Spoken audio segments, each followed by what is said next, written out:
Sridevi Mataji. Thank you, Sridevi Mataji, for time association, always enlightening us with your wonderful, brilliant classes, as always, so enthusiastic and inspiring. So today Mataji will be giving the class. Mataji, as far as I know, today is the Shrimad Bhagavatam, first canto, 16th chapter, and the verse number 12. Is that correct? Thank you. I will share the screen. Just give me a second. Thank you, Satyabhama. And dear devotees, please accept my humble obeisances. All glories to Srila Prabhupada. All glories to our wonderful Guru Maharaj. All glories to our Guru Parampara, by whose mercy we are hearing the eternal words of Srimad Bhagavatam, which are non-different from Krishna himself and so powerful and so purified. So I humbly seek your mercy, your blessings, your empowerment. I offer my obeisances at your lotus feet. Vancha kalpatarubhyascha kripa sindubhya evacha patita nam pavanebhyo vaishnavebhyo namo namaha. Yes, as Satyabhama said, we are on the chapter how Parikshit received the age of Kali. And we are seeing here how an exemplary leader conducts himself, protects the citizens, and carries out the prime goal of human life, which is to progress towards self-realization. It is not enough to only provide material things to the people under who are dependent, but also train them in attaining the goal of the human form of life. And so Maharaj Parikshit is an exemplary leader in that he did both. So we are on verse number 12, which is hopefully coming up on the screen. We are not able to see it yet. I don't know. Oh, you can't see Mataji? I'm sharing the screen. Let me share it again. Hold on. I thought I was sharing the wrong screen. Looks like. Let's see again. Can you see now? Yes, now we can see. Sorry, thank you. Okay, we will begin with the prayers. Om Namo Bhagavate Vasudevaya. Om Namo Bhagavate Vasudevaya. Om Namo Bhagavate Vasudevaya.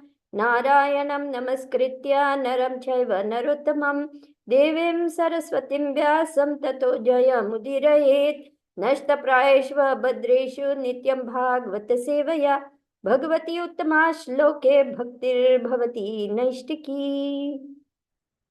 1:16:12, how Maharaj Parikshit received the age of Kali. It goes like this. Bhadrashvam ketumalam cha bharatam chottaran kurun kim purushadini varshani vijitya jhagre balim.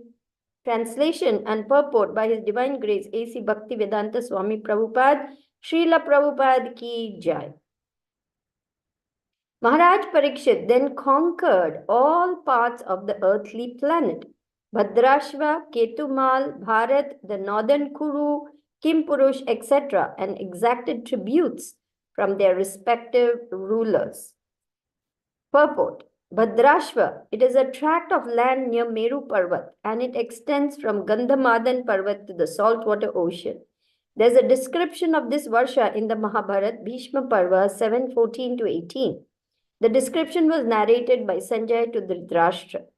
Maharaj Yudhishthir also conquered this Varsha, and thus the province was included within the jurisdiction of his empire.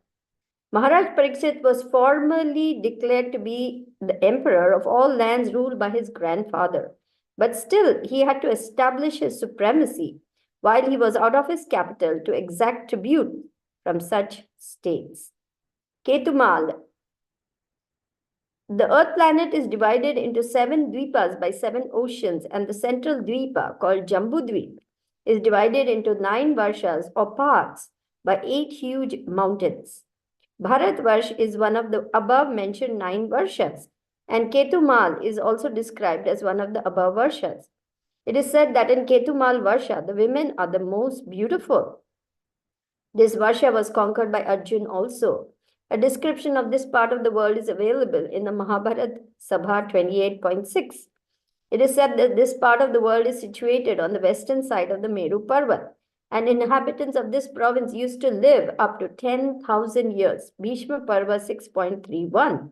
Human beings living in this part of the globe are of golden color, and the women resemble the angels of heaven. The inhabitants are free from all kinds of diseases and grief. Bharat Varsha. This part of the world is also one of the 9 Varshas of Jambudvip. A description of Bharat Varsha is given in the Mahabharata, Bhishma Parva, chapters 9 and 10. In the center of Jambudvip is Ilavrita Varsha, and south of Ilavrita Varsha is Hari Varsha. The description of these Varshas is given in the Mahabharata, Sabha Parva 28.7 to 8 as follows. Nagaramscha vanamschaiva nadischa vimalodakaha purushan deva kalpamscha narischa priyadarshanah adrishta purvan subhagan sadardarsha dhananjayah sadanani cha shubhrani narischapsaram chapsaram nibaha. It is mentioned here that the women in both these Varshas are beautiful, and some of them are equal to the Apsaras or heavenly women. Uttarakuru. According to Vedic geography, the northernmost portion of Jambudvip is called Uttarakuru Varsha. It is surrounded by the saltwater ocean from 3 sides and divided by Shringavan mountain from the Hiranmaya Varsha. Kim Purusha Varsha. It is stated to be situated north of the great Himalaya mountain, which is 80,000 miles in length and height, and which covers 16,000 miles in width. These parts of the world were also conquered by Arjun, Sabha 28:1-2. The Kim Purushas are descendants of a daughter of Daksha. When Maharaj Yudhishthira performed a horse sacrifice yajna, the inhabitants of these countries were also present to take part in the festival, and they paid tributes to the emperor. This part of the world is called Kim Purusha Varsha, or sometimes the Himalayan provinces, Himavati. It is said that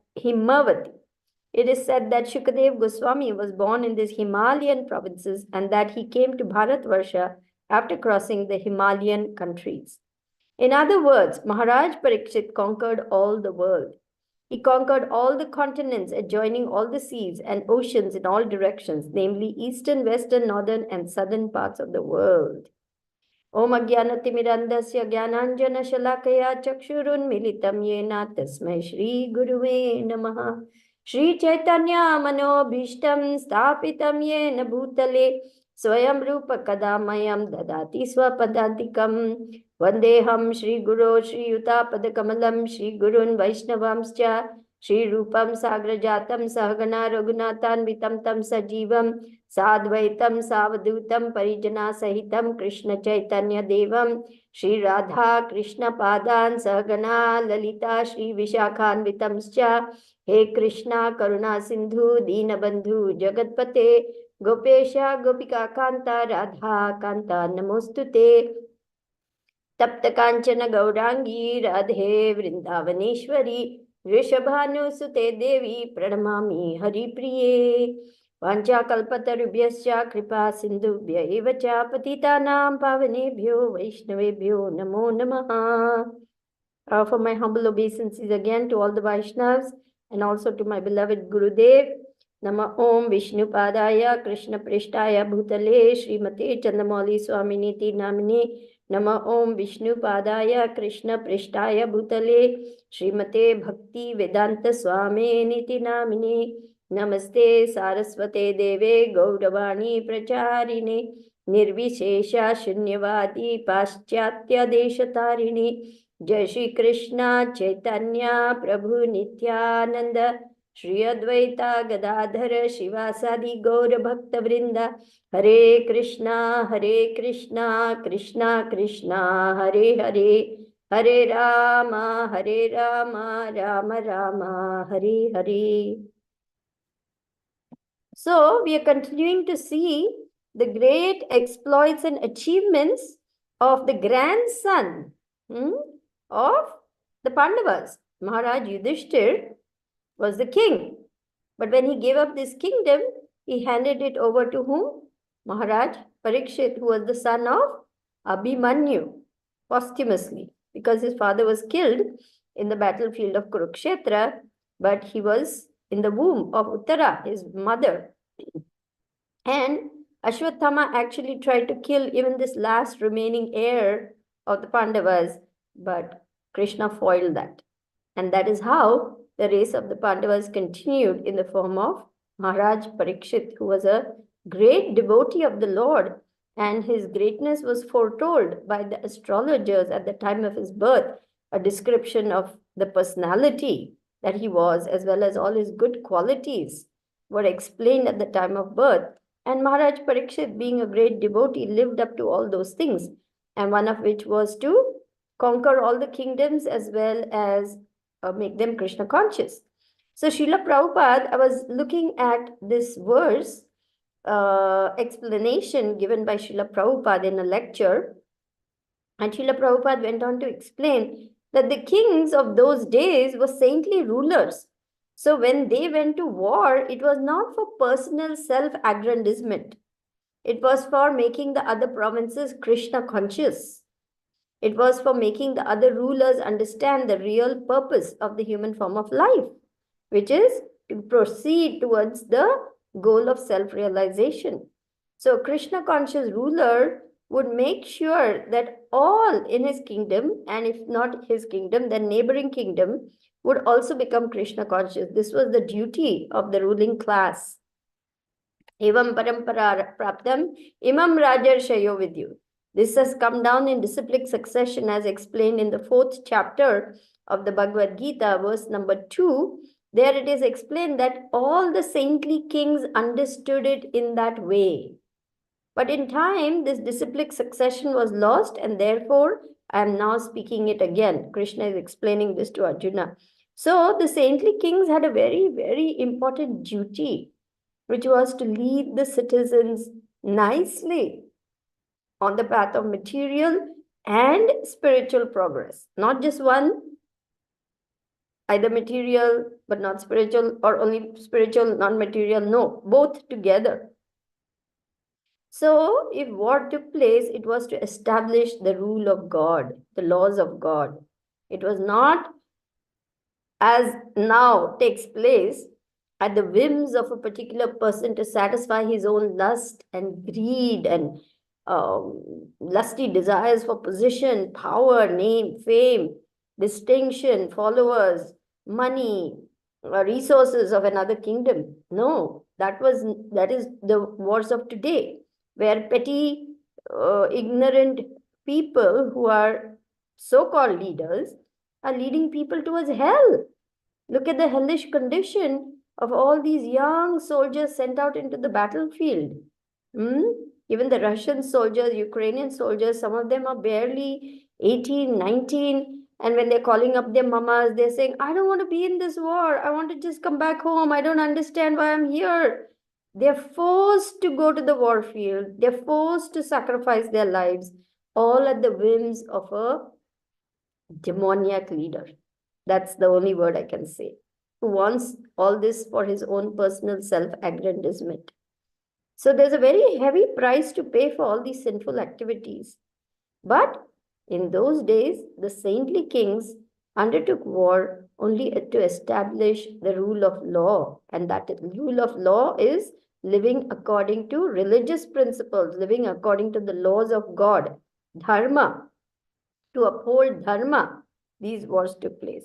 So all these are the different descriptions, and Srila Prabhupada in that lecture goes on to explain all these 7 continents that they claim Columbus discovered. Already Shankaracharya explained them 1500 years ago. Why is Columbus taking credit for it? And these 9 continents, basically, Africa, the 2 Americas, North and South America, Antarctica, Europe, Asia, Africa I mentioned, all on Australia. All these continents are separated by large bodies of water, which are the oceans. But all of this was under one rule, one ruler. It seems very difficult to imagine. But yes, in those days, the kings of old were so powerful, and their armies were so powerful, their leader, their commanders were so powerful, that when they marched forward and conquered one region, that particular king of that smaller state had to submit to the ruler who came and conquered him and submit to him.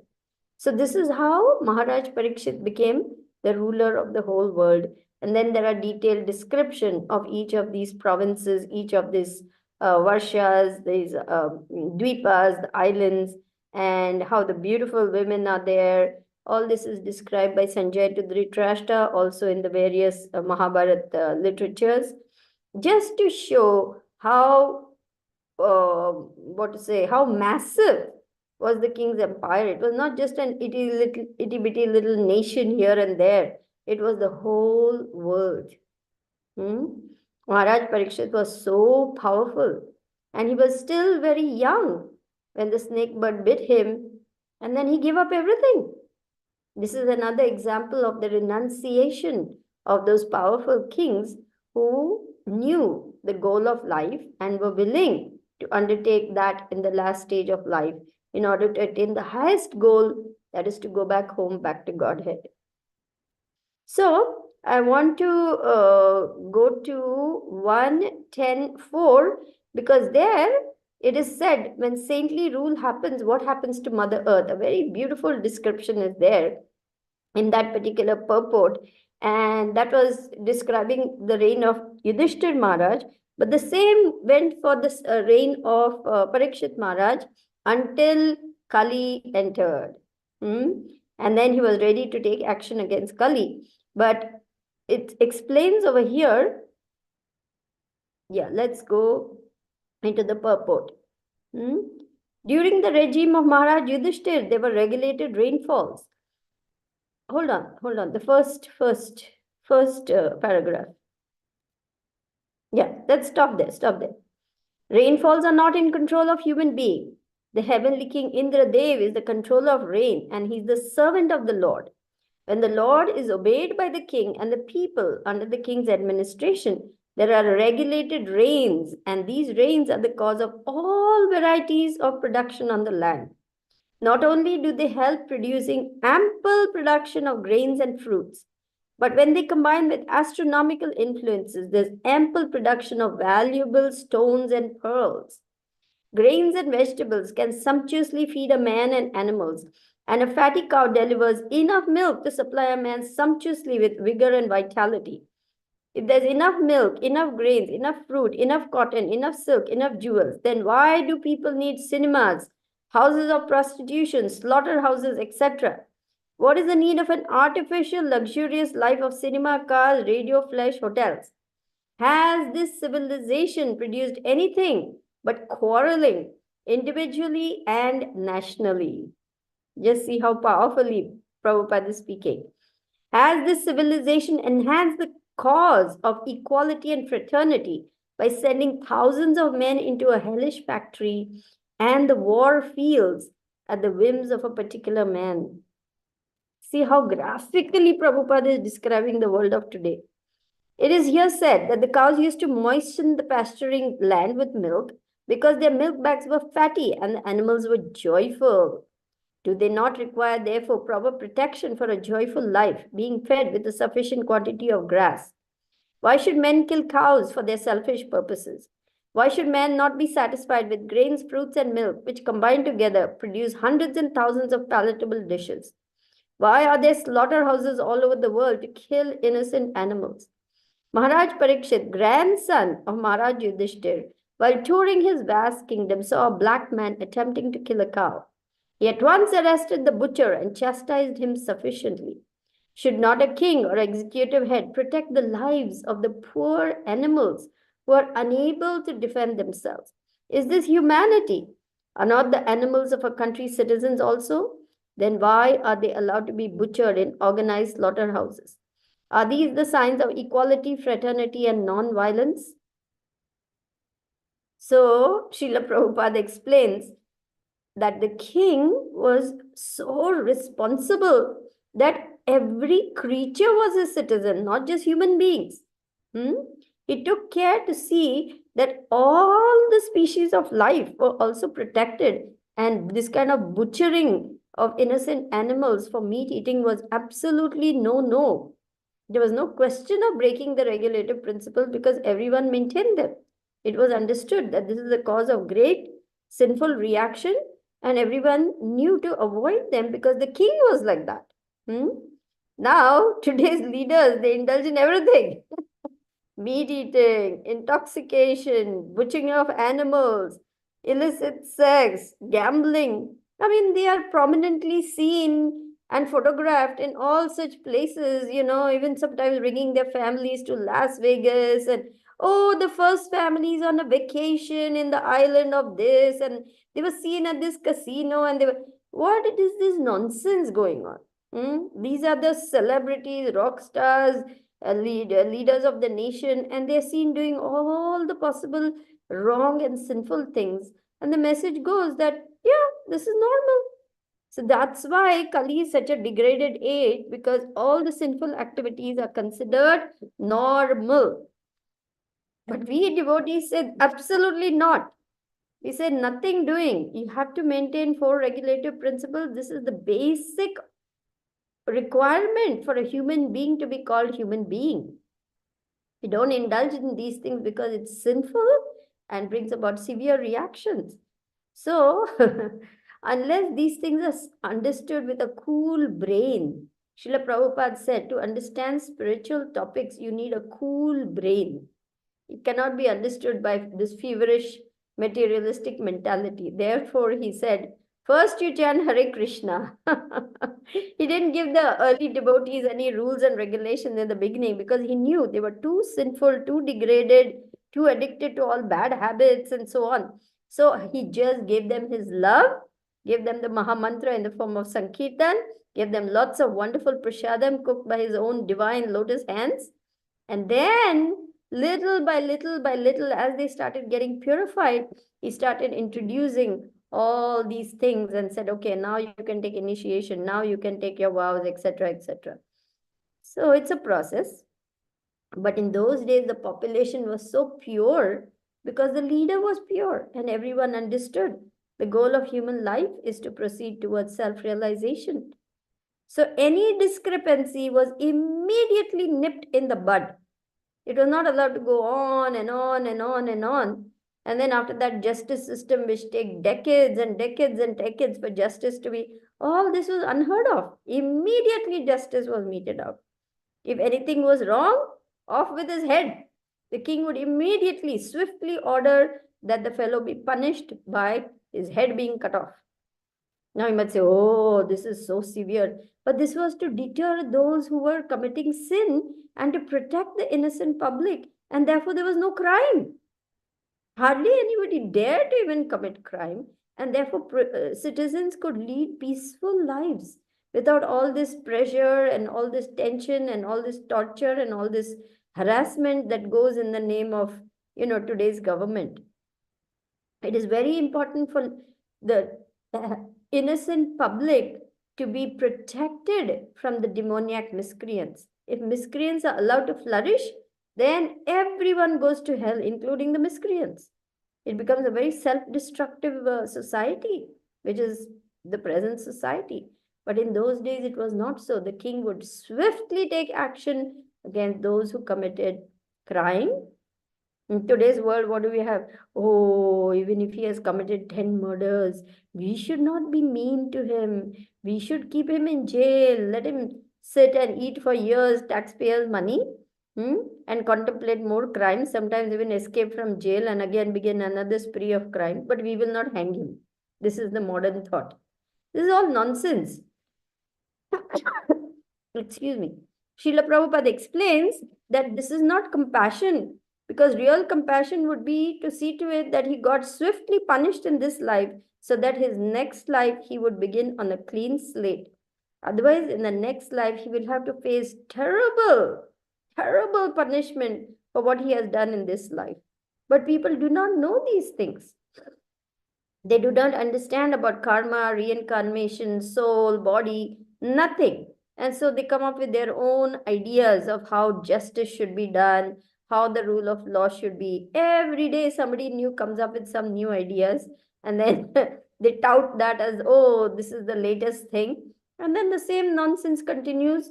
The miscreants continue to flourish. The innocent people are harassed, and no one is getting anywhere with this. In fact, the blind leaders are leading the people blindly towards hell.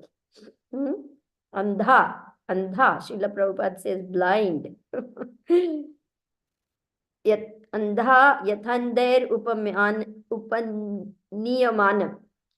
There is a saying that the blind leaders are leading the blind towards hell.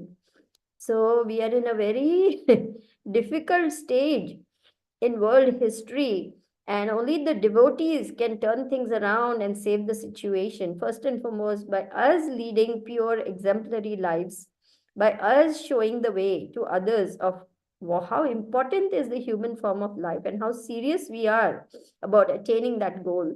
And therefore, we can influence people little by little by our own example of how valuable this human form of life is, and how we need to take care to follow in the footsteps of all these great souls. Mahajano Jena Gatha Sapantha means follow in the footsteps of great souls in order to achieve the goal of life. It is not so, what to say, difficult. If we take the words of Guru and Krishna seriously, we are actually protected. We are actually saved. We are actually safe from all the ill effects of Kali, and we can lead relatively more peaceful lives because we remain unaffected by the evil influence of Kali. So this is actually a very great gift, this matchless gift, as Prabhupada said, that we have been given.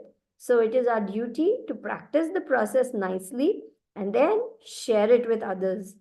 Bharat भूमिते मनुष्य जन्म होइलो jar जन्म सार्थक करी करो परोपकार. Those who are born in the holy land of India, Bharatvarsha, in the human form of life, they have a very sacred duty to make their life successful and help others to make their life successful. Everybody can do some little thing in their own small, humble way, and that is very much appreciated by the Lord.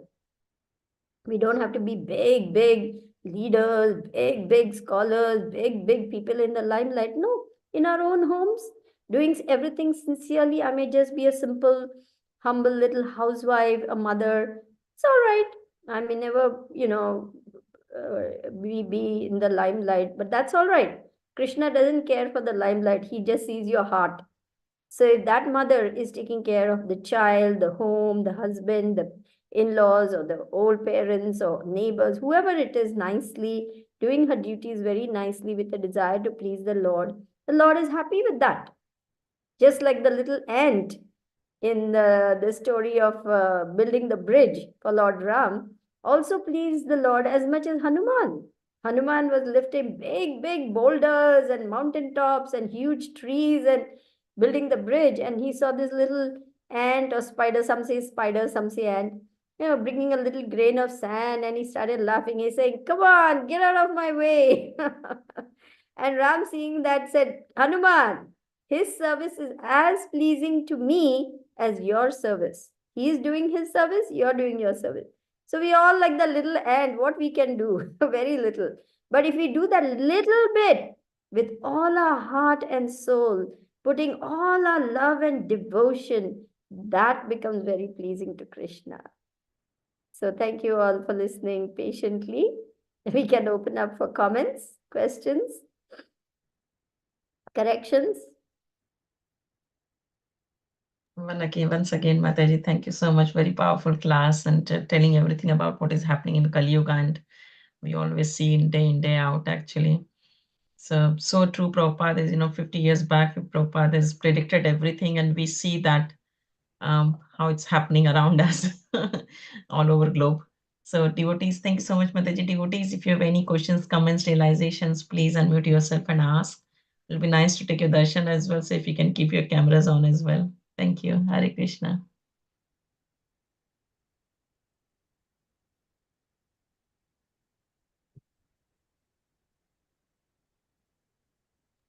Hare Krishna, Mataji, please accept my humble obeisances. All goes to Shri Prabhupada.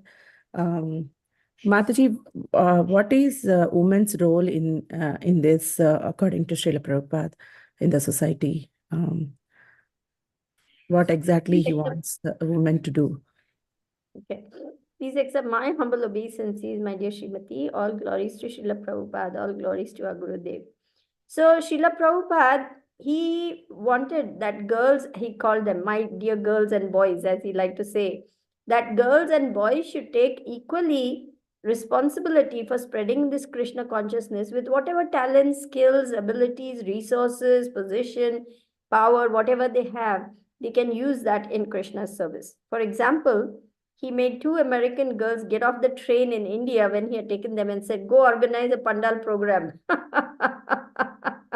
Can you imagine two very young, one barely 19 or 18? They tell about this in the memories. And Americans getting down at the railway station, go organize a Pandal program. What empowerment is that? Hmm? He had Yamuna conduct, puja, homa, sacrifices, do pujas in the open, in the public arena in India. He had her lead kirtan in the open, in front of hundreds and thousands of people. In spite of having all his male disciples, he would make Yamuna lead the kirtan every evening.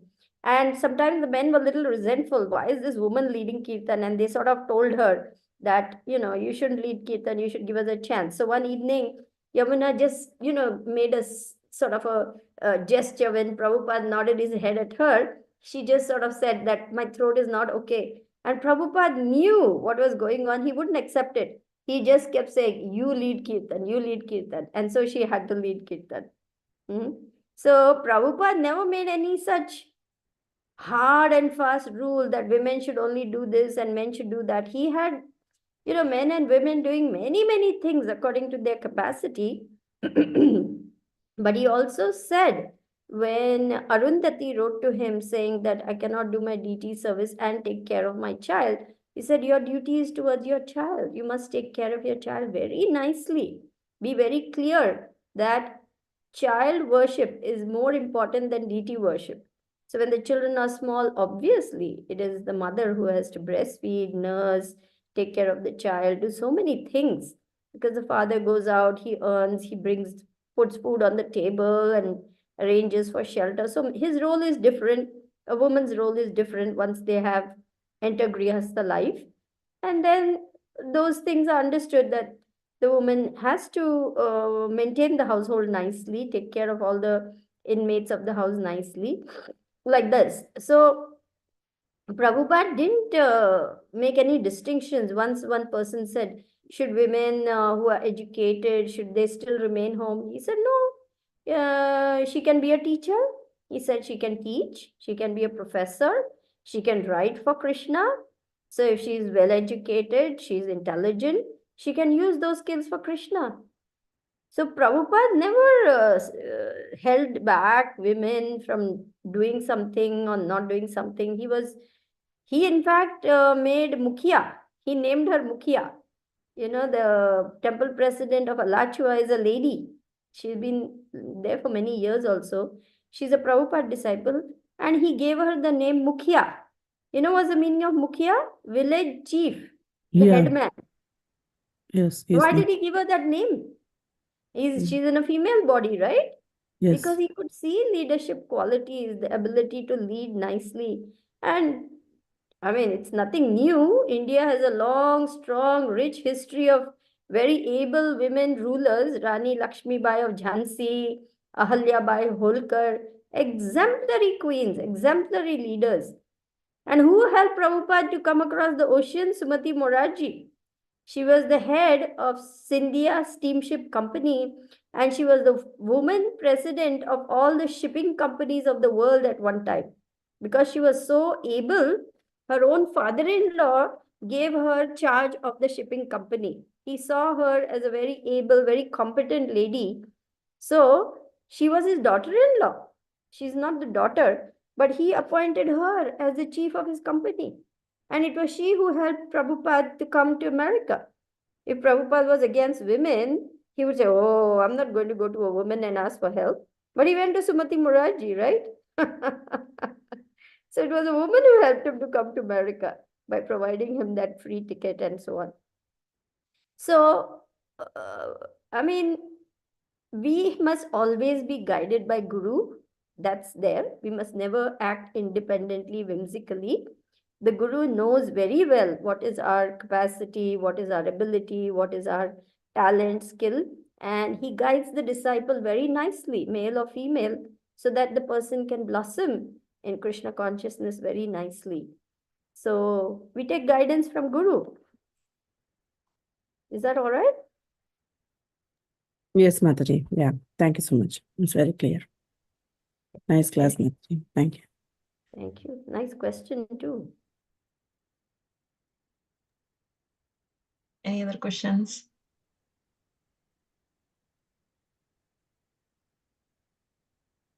I quite like your comment, Mataji, on what you responded to Srimati Mataji. And it's always very surprising that whenever, someone a question about Srila Prabhupada's comment of woman, that women should be protected and looked after. And when you look at the different, ashram, how women should be looked after by the son, by the, husband. But at the same time, Prabhupada gave the same equal rights. And when I look at, every time I'm on the altar, I feel so grateful to Srila Prabhupada that, he allowed us to go on the altar and worship the Lordships, even though it's not possible in India to do it. It's only by the mercy of Srila Prabhupada that we are, as being a woman, we are able to serve the Lordships to the capacity what we can. And many temples, even in Europe, and I'm not sure about US, but in Europe, definitely many temples are, the pujaris are, I've seen in Paris, in Italy temple as well, New Mayapur, Hungary. Many head pujaris are women. They are managing the temples and the deity worship so nicely.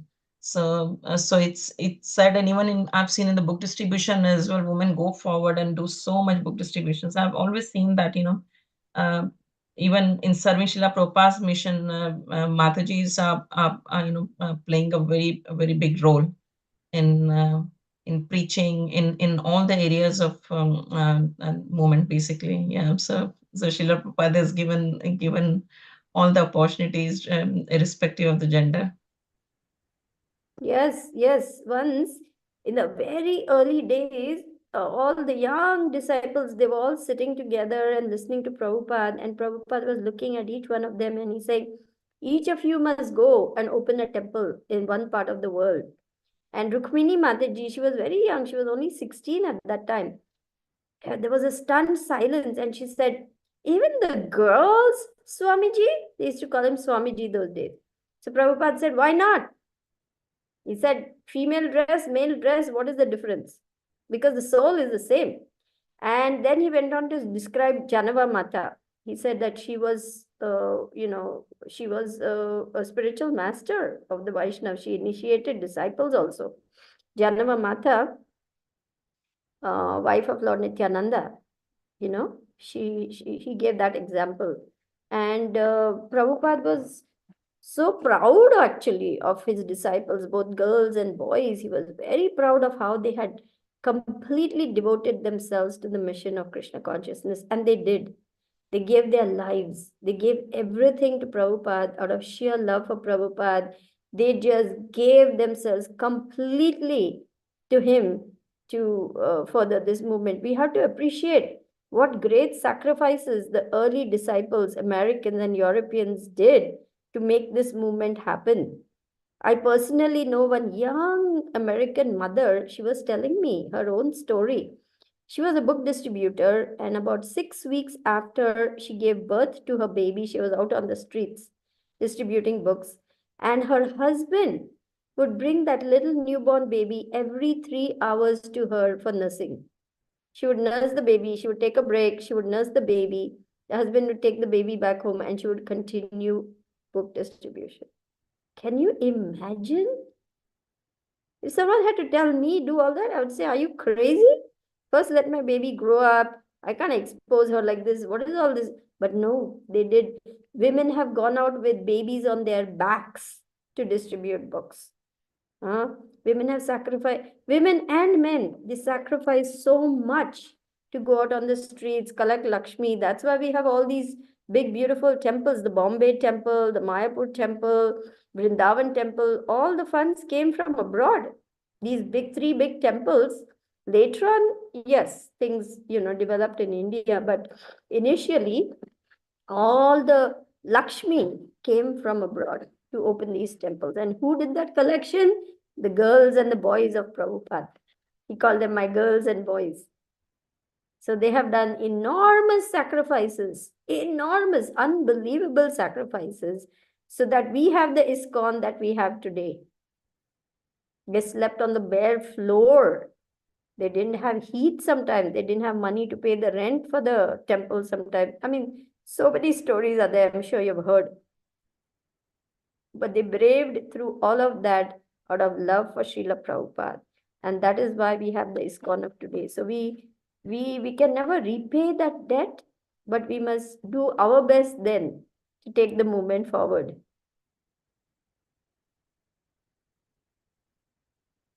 Oh, nice, Mataji. Very touching. Thank you so much. Thank you. Anyone else? Comments, realizations?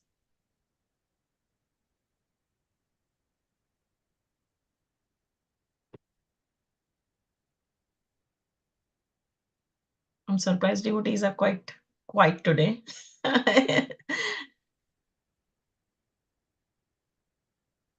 Okay.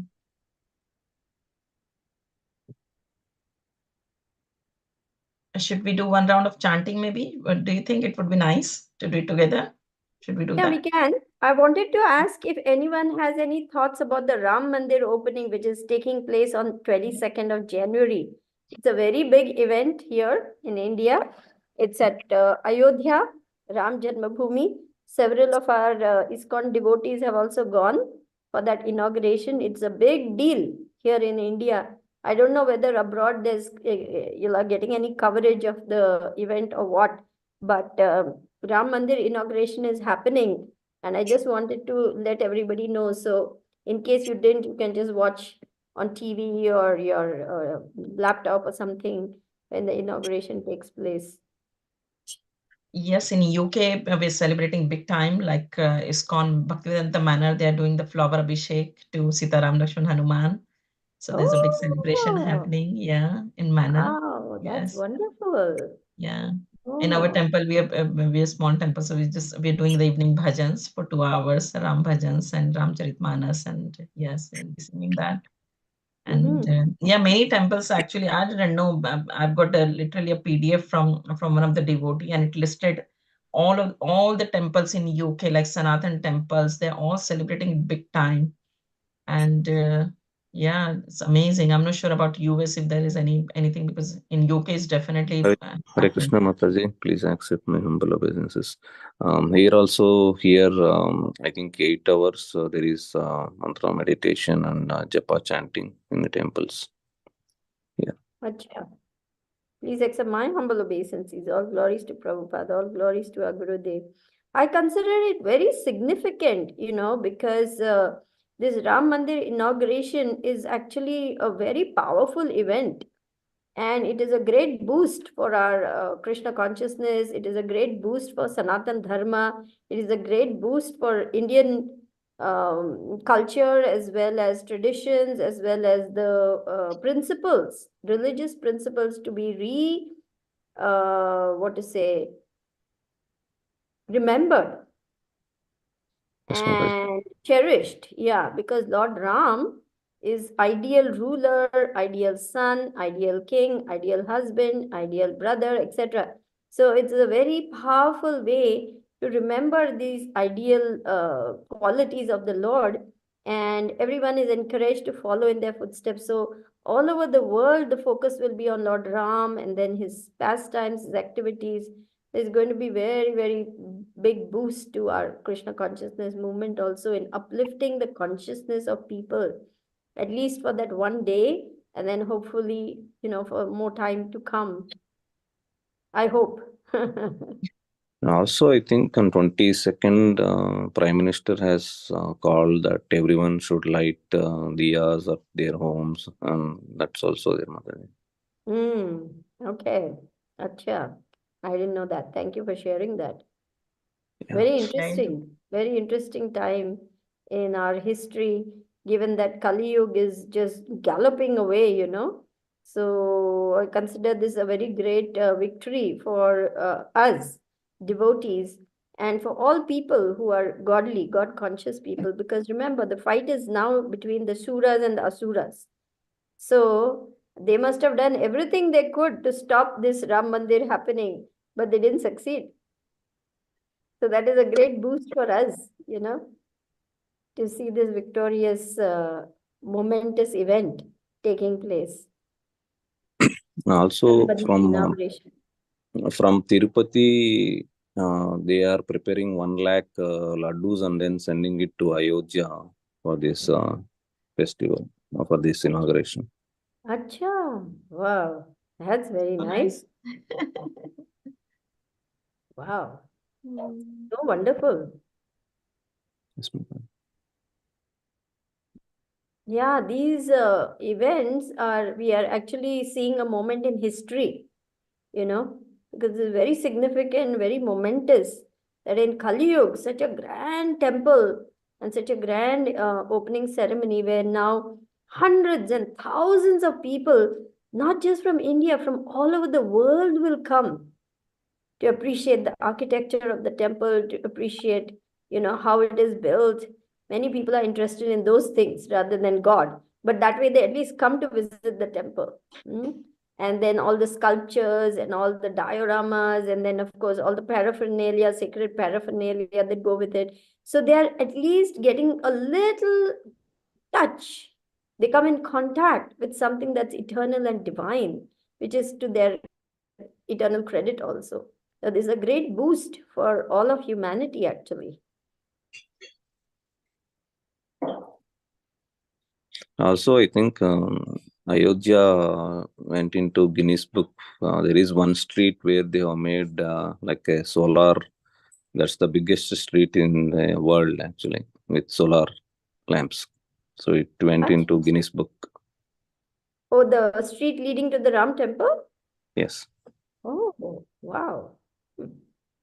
Wow, so many things I didn't know. Thank you, Balaji Prabhu. Very wonderful to hear all this.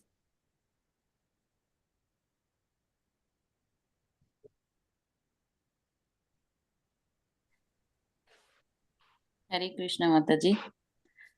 Hare Please Krishna, accept my- Bhaja. Please accept Please my. accept all obeisances. All glories to Srila Prabhupada, all glories to Guru Maharaj, all glories to your wonderful service. Thank you very much for nice, amazing class.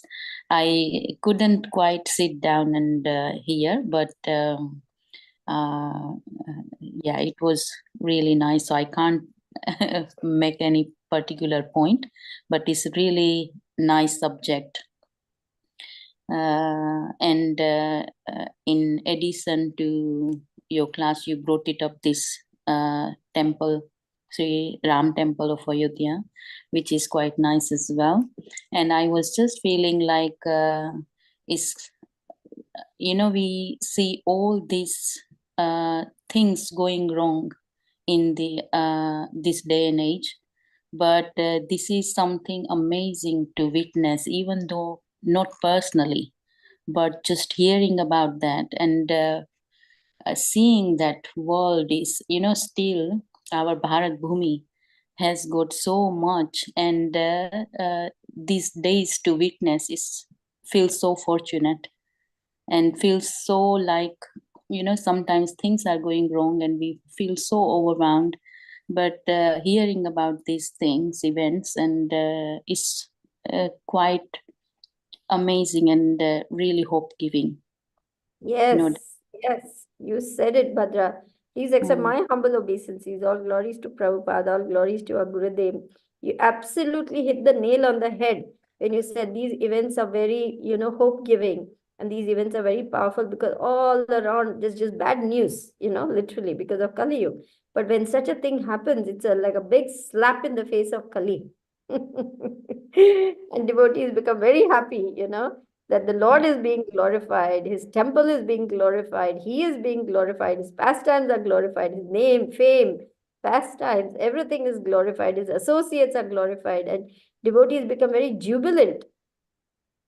So there's a great upsurge of spiritual energy, positivity, optimism, cheerfulness, joyfulness, and this is all good for the world, So yes, it is truly a very wonderful event, and I wish I could be in Ayodhya, but I will try to watch, as much as I can online whatever I can do. But it's interesting that you said that, because in astrology, some astrologers have predicted that India is now going to emerge as a superpower because of spirituality. And US and India together are going to become two major superpowers in the world. And things will eventually, not now, it's going to be pretty rough for the next few years, but slowly, in time to come, things are going to change for the world for the better, simply because of spirituality of India, which will lead the way, actually.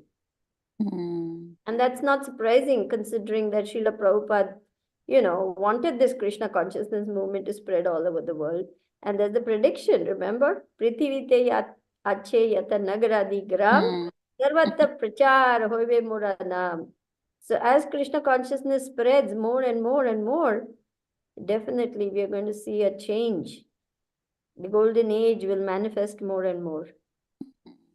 And how people are coming forward, even though they are so busy in their material life, is bringing out from in people the original human nature, how it's supposed to be.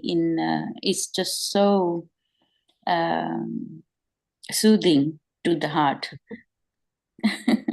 So true, so true. So, yeah. You are really, Bhadra, you couldn't have said it better than that. It's really true that man is meant to live in peace and harmony with love and caring and companionship and neighborliness and goodness and all the good things, which are so much missing in our day-to-day lives. Neighbors don't know neighbors, kids don't know kids, parents are so stressed. It's just a very difficult world we live in. But this is not the way we are supposed to live. So it's a reminder of what is possible. Very nice. Thank you. Thank you, Bhadra Mataji. Thank you. Thank you, Mataji. Thank you. Sridevi Mataji, what would you like to do? Either we can close the session now. Is that okay? Or Unless there are any last minute questions or comments from anybody else. If anybody would, quick question for Susanna. Namrata made a very nice suggestion, Susanna. If you can scan the front and back covers of the daily drops of nectar that Guru Maharaj wanted, then we may be able to send a soft copy of the rest, which we have.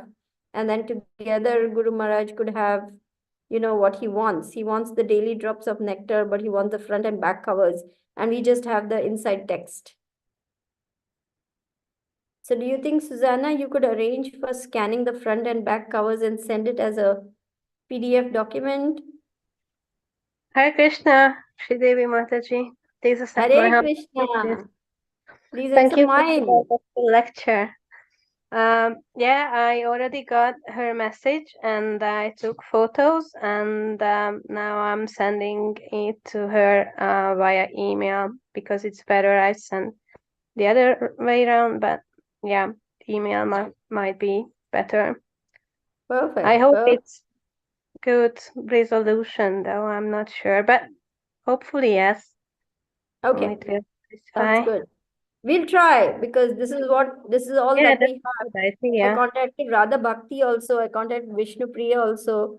There was no success on those fronts. So Namrata's suggestion is, at least something.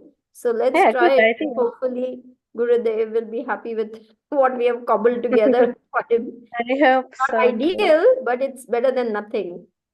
Oh, good. Thank you. Thank you so much. Welcome. Yes. Thank you too. Thank you, Susanna. Thank you very much. Yeah, Satyabhama, if nobody has any more questions or comments, we can end this call, no problem. Thank you. Thank you so much, Mataji. Thank you as always. Vanchkalpatarubhescha kripa Vasindevyaivacha Bhavanebhyo Vaishnavebhyo Namo Namaha. So thank you all for tolerating me and being willing to listen to a class by me instead of, Guru Maharaj's nectarian words and divine presence. You have to put up with me. No, But Mataji, it's always a Maharaj blessing to doesn't like the hear class to from be. you.